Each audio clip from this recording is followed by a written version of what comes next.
మళ్ళీ గంగ వల్ల ఏదైనా పొరపాటు జరిగిందేమో అన్న భయంతో అడిగాను బాబు. అంతే, ఏమీ అనుకోకండి. అలాంటిదేమీ లేదండి. మీరు అనవసరంగా కంగారు పడకండి.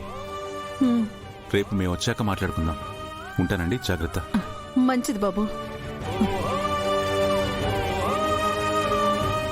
ఇదేటయ్యా, హఠాత్తుగా రుద్రబాబు గంగని తీసుకుని ఇంటికి వస్తానంటున్నాడు. ఏటై ఉంటది? రంగ నిజం చెప్పేసి ఉంటాడేమోనని భయంగా ఉంది నాకు. అలాగనే ఎందుకు అనుకోవాలి? కొంచెం పలకరింపు కూడా రావచ్చు కదైతే. నువ్వు అన్నట్టు రంగ నిజం చెప్పుంటే గంగ ఇప్పటి వరకు ఆగేదే కాదు, నేరుగా ఇంటికి పరిగెత్తుకొని వచ్చి నిన్ను నన్ను నిలదీసేది. నువ్వు అనవసరంగా కంగారు పడకు. రేపు వచ్చాక ఏం మాట్లాడతారో చూద్దాంలే. అదేటి బావ, నన్ను చెప్పగానే నువ్వు అలా ఫోన్ చేసేసావు. రేపు నేరుగెళ్ళి నన్ను అడిగేస్తావేటి? నానే నీకు నిజం చెప్పినానని తెలిస్తే పిన్ని బాబాయిలు బాధపడతారు బావా. నువ్వు చెప్పిన మాటల్ని బట్టి ఇందాక వాళ్ళతో మాట్లాడాక వాళ్ళలో ఏదో గిల్ట్ స్టార్ట్ అయిందని అర్థమవుతుంది. నిజాన్ని మోస్తూ వాళ్ళు మాత్రం ఎంతో కాలం ప్రశాంతంగా ఉండలేరు రంగా. వాళ్లకు గంగ దూరం అవుతుందనే బాధ తప్ప నిజం బయటపడుతుందేమోనని భయం లేదు. వాళ్ళ నుండి నిజం ఎలా తెలుసుకోవాలో నాకు తెలుసు. నువ్వేం కంగారు పడకు. నువ్వు ఎలాగంటే అలాగే బా.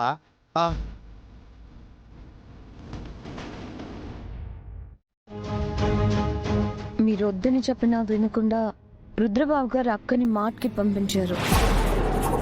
అసలే అక్క అమాయకురాలు. ఆ రెస్పాన్సిబిలిటీస్ చూడలేక ఎంత స్ట్రగుల్ అవుతుందో ఏమో.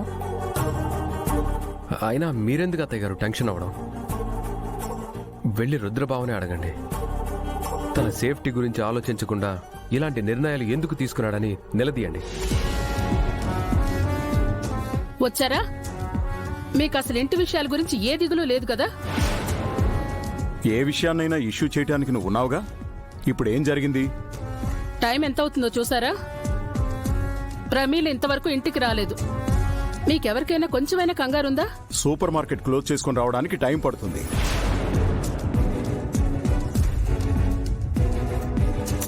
ఈ పాటికి వచ్చేస్తుందిలే.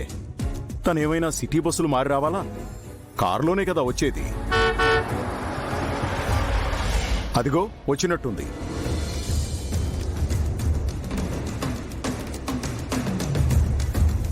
రండి రండి. Hi Surya, how was your day? ఆఫీస్లో ఫుల్ టైం ఉండడం ఇదే ఫస్ట్ టైం అన్నయ్య. ఇట్స్ గుడ్ అన్నయ్య. నీ సంగతి ఏంటి రాఘవా? కన్స్ట్రక్షన్ సైట్కి వెళ్ళావా లేక ఆఫీసులోనే కూర్చుండిపోయావా? లేదన్నయ్య, ఫస్ట్ ఆఫీస్కి వెళ్ళగానే అకౌంట్స్ అన్ని చెక్ చేశారు. ఆ తర్వాత ఇండస్ట్రియల్ ఏరియా వెంచర్స్ ప్లానింగ్ గురించి ఇంజనీర్స్తో మీటింగ్ జరిగింది. ఆ తర్వాత లంచ్ చేసి హాఫ్ అన్ అవర్ రెస్ట్ తీసుకుని అక్కడి నుంచి డైరెక్ట్ గా సైట్ కి వెళ్లి మోడల్ హౌసెస్ అన్ని ఫైనల్ చేశారు. ఇవన్నీ నీకెలా తెలుసు రుద్రా? నాకు తెలియడం కాదు బాబాయ్, మీకు బాధ్యతలు అప్పగించినా మీరెక్కడ కష్టపడిపోతారని పెదనాన్నే అన్ని మానిటర్ చేస్తూ కూర్చున్నారు. నేనేదో మీ మీద అనుమానంతో ఫాలో అవ్వట్లేదురా. నడక మొదలు పెట్టగానే ఎవరూ పరిగెత్తలేరు కదా. మీకు కూడా అన్నీ అలవాటు కావాలిగా. అంతవరకు పొరపాట్లు జరగకూడదని నేను చూసుకోవాలని అంతే.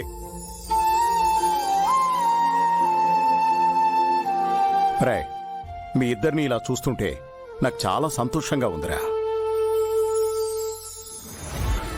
వీళ్ళని అభినందిస్తూ కూర్చుంటారా లేక ప్రమిల గురించి కూడా ఆలోచిస్తారా? ప్రమిలకేమైంది? చాలా లేట్ అయింది కదా బాబు గారు.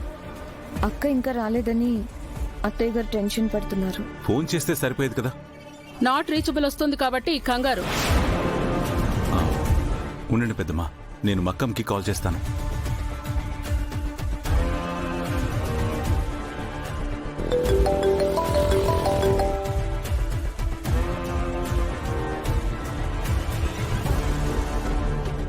అయ్యయ్యో,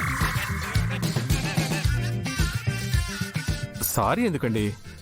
మీరు ప్రాబ్లంలో ఉండి హెల్ప్ అడిగారు అంతే కదా. అయినా మీకు సూపర్ మార్కెట్లో ఏం చెప్పానండి? మనం ఆల్రెడీ 2 సార్లు కలిసాం, 3వ సారి కూడా కలిసామంటే ఫ్రెండ్స్ అయిపోదామని చెప్పాను కదా. సో మనం ఫ్రెండ్స్ అయిపోయినట్టేనండి. ఫ్రెండ్ని హెల్ప్ అడగడానికి సారీ ఎందుకండి చెప్పడం? నాకు తెలిసి మీ డ్రైవర్ గ్యారేజ్ కోసం వెతుకుతూ సిటీ దాటి వెళ్ళిపోయి ఉంటాడు. మీరు ఎక్కడికి వెళ్ళాలో చెప్పండి, నేను డ్రాప్ చేస్తాను. రండి రండి. నో థ్యాంక్స్, నేను ఆటోలోనో క్యాబ్లోనో వెళ్తాను, మీరు వెళ్ళండి. అరే, మీరు ప్రాబ్లంలో ఉన్నారని తెలిసి ఒంటరిగా ఉన్నారని చూసి కూడా నేను నా దారిన ఎలా వెళ్ళిపోతానండి? ఈ ఏరియాలో క్యాబ్లు ఆటోలు రావండి. వచ్చినా ఈ టైంలో సేఫ్ కాదండి. మీరు రండి, నేను సేఫ్గా డ్రాప్ చేస్తాను. ప్లీజ్, నేను స్ట్రేంజర్స్ బైక్ ఎక్కను, మీరు వెళ్ళండి. వాట్? నేను స్ట్రేంజర్నా? ఎంత మాట అన్నారండి. మీకు ఉదయం గుళ్ళో కుంకుమ ఇచ్చాను, తరువాత ప్రసాదం ఇచ్చాను. మీ సూపర్ మార్కెట్కి వచ్చి సరుకులు కూడా కొన్నాను కదండి. అయినా నేను మీకు స్ట్రేంజర్నా? మీకు విషయం తెలుసా? ఈ లోకంలో ఏది యాక్సిడెంటల్గా జరగదండి. ఇప్పుడు మీకు హెల్ప్ చేయడానికి ఆ దేవుడే మనల్ని 2 సార్లు కలిసేలా చేశాడేమో. అంతా ఆయన ప్లానే అనుకుంటానండి. చూడండి, లేట్ అవుతుందన్న కంగారు మీలో క్లియర్గా కనిపిస్తుంది. మీ ఇంట్లో వాళ్ళు కూడా కంగారు పడుతుంటారు.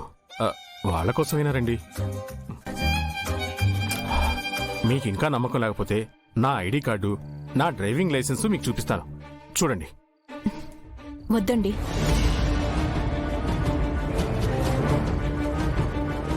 हे क्या फिगर है रे बाबू?